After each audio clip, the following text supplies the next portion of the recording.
To je argentinski tango. Zakaj pa argentinski?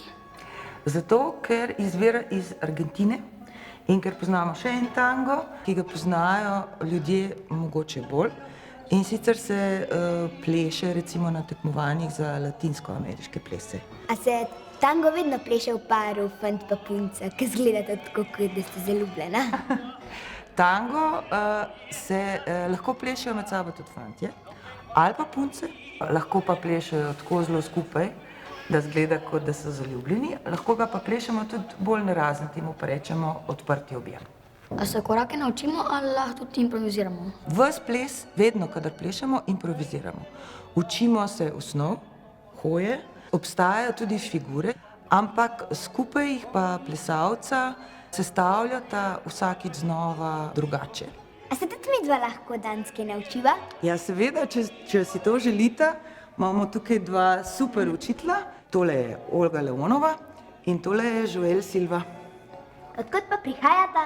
Olga je Rusinja, prihaja iz Moskve, Joel je Portugalec, prihaja iz Porta. A vi tudi plešete?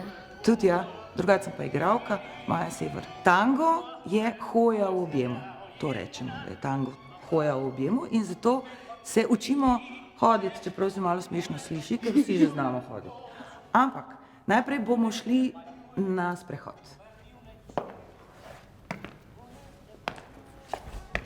Zdaj se pa kar vidva pridružita, kot da gresta na sprehod. Počasneje, ja, naloga je tukaj, da probata hoditi skupaj, hkrati. Ko en naredi korak naprej, naredi tudi drugi, da poskusita biti čim bolj usklajena.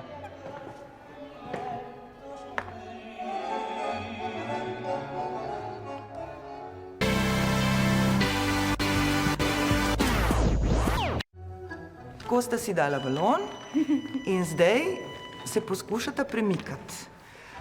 Ne vesta, kam bosta šla. Plesalec, to se pravi Joel, dela korake. Olgina naloga pa je, da ta balon ne pade na tla. Učita se komunikacije, učita se poslušati.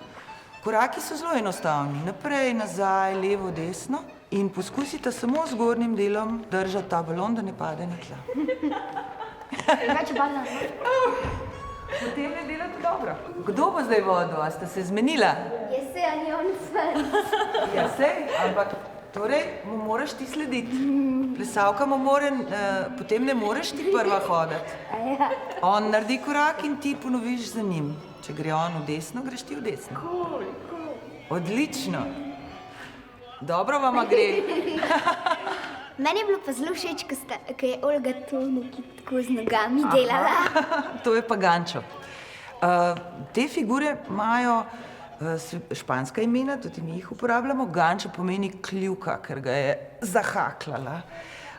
Olga pa Joel vama lahko pokažeta te figure, pa mogoče lahko poskusite.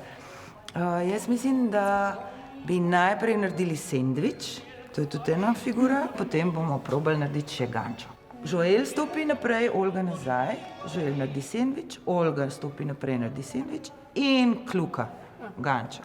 Joel bo pokazal, please show just one step, samo en korak, zdaj pa ponovita vidva.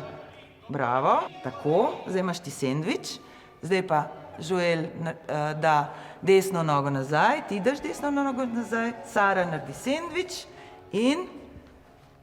Sara že ve, kljuka. Odlično, bravo.